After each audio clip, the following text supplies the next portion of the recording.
If they could do a reboot on an early 2000s horror movie, I really freaking hope they choose this one. What's up, y'all? Welcome back to Phantom of the Indie Review. I'm your host, monster truck owner, Dill. And today we're going to talk about 2003 horror comedy, Monster Man. There is nothing to worry about. It could be just fine. She just goes a little mad sometimes. We all go a little mad sometimes. Whatever you do, don't fall asleep. Don't be afraid. No. Be afraid. Be very afraid.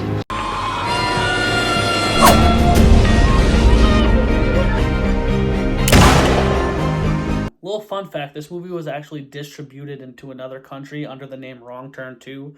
So whether or not that was a ruse to get people to watch it, or if it was a translation misinterpretation, which I don't know how that could be, it just was called Wrong Turn 2, which is funny to me. This movie to me, straight out the gate, is personally, if I watched this movie at 9 years old, sitting at home on a Saturday night, chugging Mountain Dew, and this came on Sci-Fi Channel, I would have been stoked. It would have been in my top 10 favorites of all time, but I'm watching this movie for the first time as I'm 30 years old. We got two people, Adam and Harvey. Adam and Harley, they're driving across country. Adam's Adam, you know. Adam had a childhood crush / best friend who he kind of lived in her shadows, and he's now going to her wedding to make the case that he's the man for her, that early 2000s cliche. And his friend Harley tags along with him. They're both polar opposites. Adam's that quiet, simple, straight by the book dude, follows the rules, kind of anal, particular, goofy, kind of a wuss. And Harley's that big, obnoxious goof who, you know, he's charming and witty, but he's not as smart as he thinks he is, and he's kind of a prick. And they kind of balance well together. They're driving across country, and they go to this bar where it kind of sets the tone that at first, the first 20 minutes, it's kind of a haberdashery. The first 20 minutes are kind of a hodgepodge of comedy. You know, they're kind of doing the music in the background and the sound effects, and the extra zaniness is implying that it's like some American Pie kind of vibe. But then there's this lingering disdain that Aaron has towards Harley, where he, you know, Harley did something in their friendship that he doesn't kind of vibe with, so he's kind of hating on Harley, but it's all in a goofy nature. So they go to this bar, and they're sitting there, and Harley's making fun of, you know, the locals. He's calling them redneck, hillbilly, saying monster trucks suck, yada yada, and then he's like, dude, we got to go. We got a dip, so Aaron pulls them out.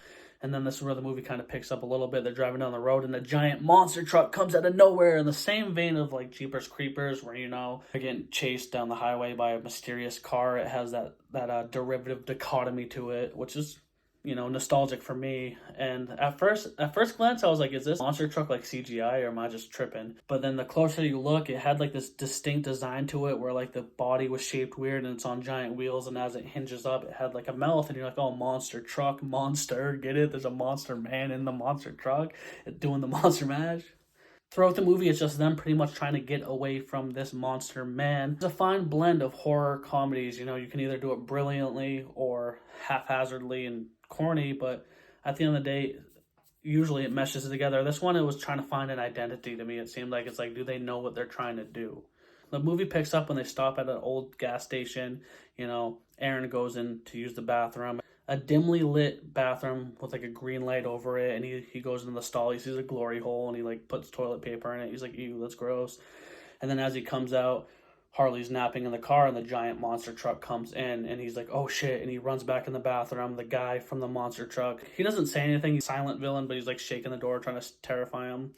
And then he goes into the other stall, and there's a moment of silence. Aaron kind of creeps up, looks through the peephole, and then boom, a face comes down, and you see a glimpse of like this disformed looking creature, and you're like, all right, that's freaky. Monster Man, I love it. And this movie kind of kickstarts on as being pretty much like a road trip buddy comedy with horrific implications. They pick up a hitchhiker named Sarah, where, you know, both dudes are swooning over her. It's the early 2000s, so naturally, you know, it's gonna have some cliche and like immaturity to it, but that's fine and dandy. I'm not justifying it, but it is what it is. And throughout the movie, you know, you get more of an exploration of the monster man and his carnage. You know, the kills are few and far between, but, you know, they're graphic. When they show the monster man do the things he does, it's pretty creepy. You know, it has that good mysterious vibe and unsettlement to it. They created an ambiance and atmospheric vibe on the Monster Man. That's what I like a lot. Probably the last half hour of the movie kind of settles into this crazy chaotic frenzy. Like, it starts off comedic, turns horror, gets more horror where you're like, all right, this is full-fledged horror. And in the last 20 minutes, there's some plot twists and just some,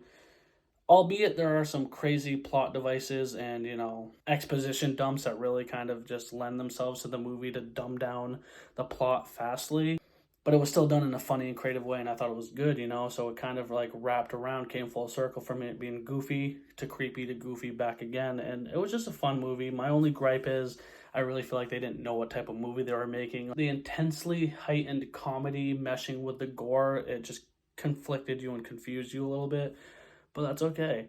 I really love the design of the Monster Man himself. Like, at first, I'm like, you know, they're not showing him enough. Like, you get glimpses here and there, but by the time I realized there was only a half hour left, I was like, dude, this movie's a dud. But then the last 30 minutes, you get to see the Monster Man more, and I feel like he looks pretty creepy. Like, if I saw this when I was a kid, I would have been fucking disturbed and freaked out. So, one of my favorite designs I've seen in a horror movie in a while. It just has good character development and a good tying theme throughout it, and the characters kind of learn their lessons through. Like, I feel like the in-depth personality of the characters really shine through by the end of the movie, and it's just all in all good fun.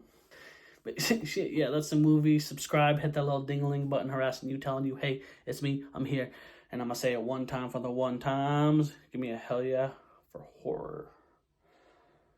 Dude, I'll never buy a monster truck.